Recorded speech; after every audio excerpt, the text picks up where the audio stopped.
இப்போ என்னன்னு பார்த்தீங்கன்னா எல்லாரும் பழனிக்கு நடந்து வந்துட்டு என்ன ஊரா அரச்சலூர் வந்துட்டு எல்லாம் குளிச்சுட்டு நானும் அங்கே பாருங்க தம்பியும் தான் இங்கே ரொம்ப நேரம் குளிச்சுட்டு நடந்து வந்துட்டு இருந்தோம். இவர் பாருங்க பொண்ணுங்களெல்லாம் விடவே மாட்டுறாரு, என்னன்னே தெரியல. அது ஒன்றும் பிரச்சனை இல்லை, நம்ம யூடியூப்ல அவ்வளோதான் சொல்லு, அவ்வளோதான்.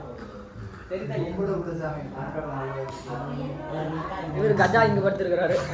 இவருதான் கஜா. இப்போ என்னன்னு பார்த்தீங்கன்னா காலையிலேயே நீங்கள் பார்த்துருப்பீங்க எல்லாம் பொங்கல் செலிப்ரேஷன் வந்து வேற மாதிரி பண்ணிட்டு இருந்தாங்க சின்ன குழந்தைங்களை வச்சு. இப்போ எல்லாமே சாப்பாடு போட்டு முடிச்சு சாப்பிட்டு பையன்ஸ் போடுறாங்க, மாஸ்க் போட்டு ஒருத்தர் உட்காந்துட்டு இருப்பா, பார்க்க சூப்பராக இருந்தான். ஆனால் நேரில் பார்த்தோம், அதுதான் முக்கியம். எல்லாம் போட்டி முடிஞ்சு இன்னைக்கானது அவ்வளோதான் நினைக்கிறேன். குடிச்சது எல்லாம் சாப்பிட்டு கிளம்பிட்டாங்க. மாப்பிள்ள கஜா